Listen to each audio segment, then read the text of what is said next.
tadi di kelas 3. Mari kita belajar tematik tema 8, subtema 4, pembelajaran 5 dan 6. Di halaman 197 sampai 198 ada bacaan yaitu judulnya mengadakan kegiatan amal. Hari ini di perpustakaan SD Nusantara terlihat ramai. Ada banyak anak-anak berkumpul di sana. Siti dan teman-teman sedang menerima sumbangan barang bekas. Barang bekas akan digunakan untuk kegiatan amal. SD Nusantara berencana mengadakan kegiatan penjualan barang bekas. Barang bekas tersebut harus masih bisa digunakan dan dijual dengan harga murah.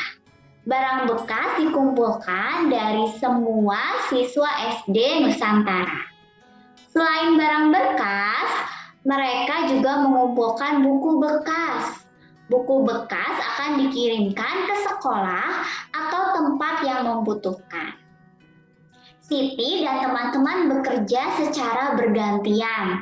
Mereka mencatat dan mengumpulkan barang yang diterima. Mereka juga membantu mempersiapkan semua keperluan kegiatan amal dengan baik. Mereka juga selalu berdiskusi untuk mempersiapkan kegiatan agar berjalan dengan baik. Kegiatan berbagi dengan sesama yang membutuhkan merupakan kegiatan yang sangat baik. Kegiatan ini menunjukkan sikap kepedulian terhadap sesama, gotong royong, dan saling menolong. Pada halaman 198, kita bisa diskusikan contoh sikap pengamalan sila Pancasila yang sesuai dengan bacaan yang tadi. Sila Pancasila yang pertama, ketuhanan yang Maha Esa. Contoh sikap yang sesuai dengan bacaan yang tadi yaitu Siti dan teman-teman melakukan kegiatan amal. Sila kedua, kemanusiaan yang adil dan beradab. Contoh sikapnya adalah Siti dan teman-teman saling membantu mempersiapkan kegiatan amal untuk berbagi dengan sesama yang membutuhkan. Sila ketiga, Persatuan Indonesia, contoh sikapnya adalah Siti dan teman-teman bersama-sama mempersiapkan semua keperluan kegiatan amal. Sila keempat, kerakyatan yang dipimpin oleh hikmat kebijaksanaan dalam permusyawaratan perwakilan. Contoh sikapnya adalah mereka juga berdiskusi untuk mempersiapkan kegiatan agar berjalan dengan baik.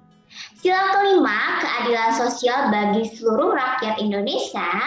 Contoh sikapnya adalah Siti dan teman-teman bekerja secara bergantian sehingga semua mendapatkan tugas secara adil. Pada halaman 199 ada data banyak sumbangan buku dalam waktu 1 minggu. Hari Senin banyak sumbangan bukunya ada 20, hari Selasa ada 14 buku, hari Rabu ada 4 buku, hari Kamis ada 10 buku, hari Jumat ada 8 buku, dan hari Sabtu ada 12 buku. Data-data yang ada dalam tabel akan dibentuk dalam sebuah diagram menggunakan tanda smile atau senyum. Setiap satu tanda smile atau senyum mewakili 2 buah buku. Tanda 2 smile atau 2 senyum berarti ada 4 buku, yaitu dari 2 kali 2. Jika tanda smile-nya atau tanda senyumnya ada 3, berarti 3 kali 2 sama dengan 6 buah buku. Diagram yang dihasilkan dari tabel yang tadi adalah seperti ini. Hari Senin itu ada 20 buku. Jika satu smile menandakan 2 buku, maka smile-nya ada 10. Yaitu dengan cara 20 dibagi 2 sama dengan 10. Hari Selasa banyak sumbangan buku adalah 14. 14 dibagi 2 sama dengan 7, sehingga tanda smile-nya ada 7. Hari Rabu banyak sumbangan bukunya ada 4. 4 dibagi 2 sama dengan 2, sehingga tanda smile-nya ada 2. Hari Kamis, banyak sumbangan buku ada 10. 10 dibagi 2 sama dengan 5, sehingga tanda smile-nya ada 5. Hari Jumat, banyak sumbangan buku ada 8. 8 dibagi 2 sama dengan 4, sehingga tanda smile-nya ada 4. Hari Sabtu, banyak sumbangan buku ada 12. 12 dibagi 2 sama dengan 6, sehingga hari Sabtu tanda smile-nya ada 6. Setelah kita memperhatikan data-data pada tabel dan juga diagram, mari kita menjawab pertanyaan yang ada pada halaman 200 sampai 201. Nomor 1, berapa banyak buku sumbangan yang diterima pada hari Jumat? Hari Jumat ada 8 buku. Nomor 2, berapa banyak buku sumbangan yang diterima pada hari Sabtu? Jawabannya adalah 12 buku. Nomor 3, hari apakah terdapat buku sumbangan paling banyak? Jawabannya adalah Selasa. Nomor 4, hari apakah terdapat buku sumbangan paling sedikit? Jawabannya adalah hari Rabu. Nomor 5, berapa banyak perbedaan buku sumbangan pada hari Rabu dan Sabtu? Nah, cara untuk menjawab pertanyaan ini adalah dengan mengurangi, yaitu mengurangi jumlah buku pada hari Rabu dan Sabtu. Hari Sabtu ada 12, hari Rabu ada 4, sehingga 12 dikurangi 4 sama dengan 8 buku. Ingat ya, jika mengurangi, yang besar dikurangi yang kecil. Nomor 6, berapa banyak perbedaan buku sumbangan pada hari Senin dan Selasa? Jawabannya adalah hari Senin ada 20 dan hari Selasa ada 14, sehingga 20 dikurangi 14 sama dengan 6 buku. Nomor 7, berapa banyak perbedaan buku sumbangan pada hari Kamis dan Jumat? Jawabannya adalah pada hari Kamis ada 10 buku, pada hari Jumat ada 8 buku, sehingga 10 dikurangi 8 sama dengan 2 buku. Nomor 8, berapa banyak buku sumbangan dari hari Senin sampai Selasa? Kalau ditanya berapa banyak, berarti kita jumlahkan ya. Kita jumlahkan buku hari Senin yaitu 20 dan buku hari Selasa yaitu 14. 20 tambah 14 sama dengan 34 buku. Nomor 9, berapa banyak buku sumbangan dari hari Senin sampai Rabu? Nah, berarti ini kita jumlahkan dari buku hari Senin sampai Rabu. Jawabannya adalah 20 tambah 14 tambah 4 sama dengan 38 buku. Nomor 10, berapa banyak buku sumbangan dari Senin sampai Sabtu? Nah, ini kita jumlahkan ya, jumlah buku dari hari Senin sampai Sabtu. Jawabannya adalah 20 tambah 14 tambah 4 tambah 10 tambah 8 tambah 12 sama dengan 68 buku. Pada halaman 201, kita akan membuat diagram dengan menggunakan data berikut ini. Gunakan tanda bintang untuk mewakili setiap 5 orang. Datanya adalah yaitu jenis sumbangan yang diterima. Yang pertama, sumbangan mainan bekas ada 15. Nomor 2, sumbangan sepatu bekas ada 35. Nomor 3, sumbangan buku bekas ada 40. Dan nomor 4, sumbangan baju bekas ada 55. Sekarang kita tuliskan data yang ada pada tabel pada diagram yang ada di halaman 201. Mainan ada 15.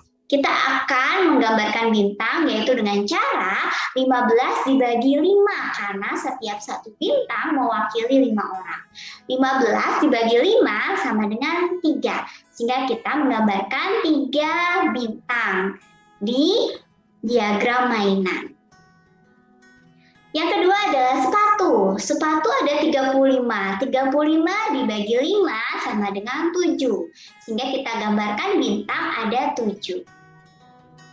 Yang ketiga adalah buku bekas, ada 40. 40 dibagi 5 sama dengan 8. sehingga kita gambarkan 8 bintang.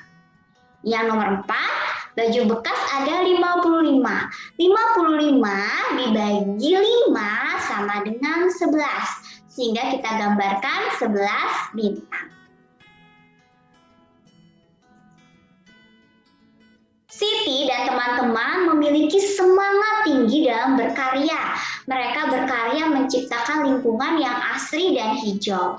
Siti dan teman-teman berencana mengadakan kegiatan penghijauan. Mereka menanam pohon di area sekolah dan lingkungan sekitar. Mereka memanfaatkan lahan kosong untuk ditanami. Kegiatan menanam pohon sangat bermanfaat untuk kesehatan lingkungan. Lingkungan menjadi lebih asri dan teduh. Udara sekitar pun akan menjadi lebih segar. Perhatikan denah taman bermain berikut ini. Pelajari cara membaca denah tersebut, lalu tentukan area penghijauan yang paling tepat pada gambar denah tersebut. Ada gambar tempat sampah, yaitu pada denah C1. Ya, di sini terdapat C dan di bawahnya 1, sehingga kita baca tempat sampah ini berada di C1. Lalu ada air mancur ini berada di C2. Kemudian di bawahnya ada pedagang berada di B2. Ya, kita lihat sebelah kirinya B dan di bagian bawahnya 2, berarti letaknya ada di B2. Kemudian ada jembatan kita lihat sebelah kiri yaitu B dan bawahnya 3, berarti jembatan letaknya ada di B3. Di bawahnya lagi ada seluncuran, letaknya yaitu di sebelah kiri ada A dan di bawahnya 1, sehingga letak seluncuran ini ada di A1.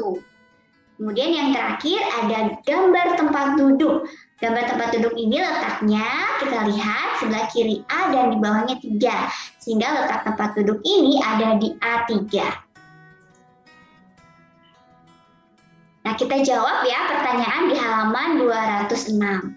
Istilah titik-titik sesuai gambar taman bermain. Tentukan posisi sesuai contoh. Nomor 1, posisi pedagang ada di, kita lihat ya, sebelah kiri B dan di bawahnya 2, sehingga posisi pedagang ada di B2. Nomor 2, posisi jembatan ada di B3. Posisi air mancur ada di C2. Posisi tempat sampah ada di C1.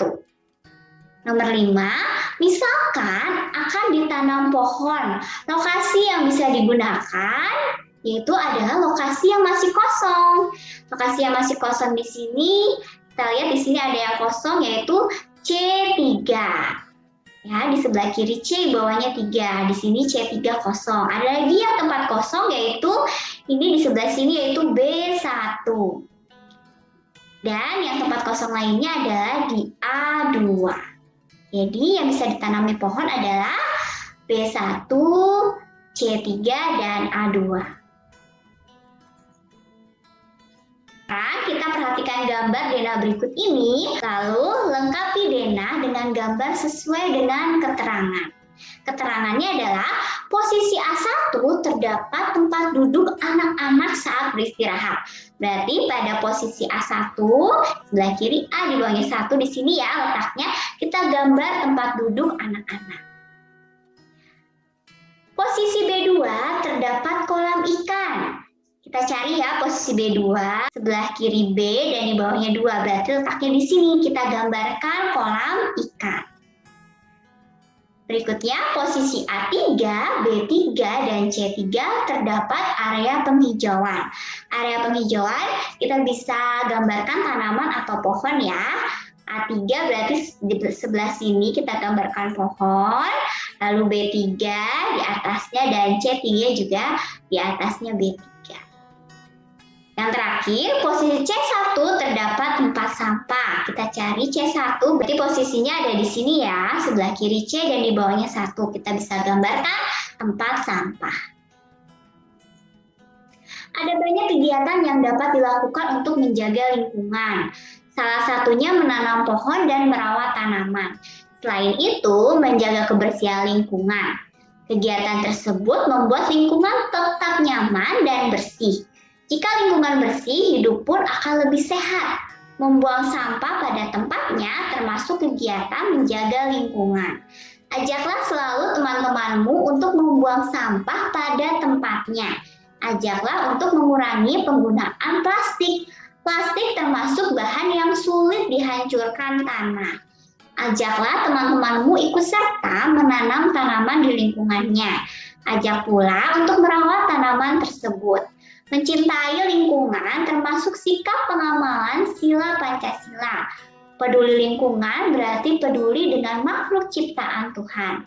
Bergotong royong, menjaga lingkungan merupakan pengamalan sila Pancasila. Menjaga lingkungan berarti menjaga negara Indonesia, menjaga kekayaan negara Indonesia, dan menjaga rakyatnya. Selalu menjaga keutuhan negara Indonesia dari kerusakan. Pada halaman 208, kita bisa menentukan sila Pancasila yang sesuai dengan perilaku yang ada pada tabel. Beri tanda centang pada kolom yang sesuai. Kamu bisa memberi centang lebih dari satu di setiap perilaku. Nomor 1, merawat tanaman dengan rutin. Itu termasuk pengamalan sila pertama atau juga merupakan pengamalan sila kelima. Karena sila pertama yaitu mencintai ciptaan Tuhan dan sila kelima yaitu menjalankan kewajiban kita yaitu merawat tanaman dengan rutin. Nomor 2, bersama-sama dengan teman melaksanakan kegiatan penghijauan. Itu bisa termasuk sila pertama dan sila ketiga. Karena sila pertama bersama-sama melaksanakan kegiatan penghijauan berarti mencintai ciptaan Tuhan. Dan yang ketiga adalah bersama-sama berarti kita bekerja sama. Nomor 3, selalu membuang sampah pada tempatnya. Itu merupakan pengamalan sila ke-1, ke-2, dan ke-5. Mengapa? Karena kalau yang pertama berarti kita membuang sampah itu artinya kita mencintai lingkungan atau mencintai ciptaan Tuhan. Mengapa sila kedua? Karena kita membantu lingkungan kita agar tetap bersih dan nyaman. Mengapa sila kelima? Karena kita juga melakukan kewajiban yaitu membuang sampah pada tempatnya. Yang nomor 4, berbagi dengan teman yang membutuhkan. Itu merupakan pengamalan sila kedua, yaitu saling membantu, saling berbagi. Nomor 5, peduli kepada teman yang sedang sedih. Itu termasuk pengamalan sila juga yang kedua. Peduli berarti membantu dan saling menolong.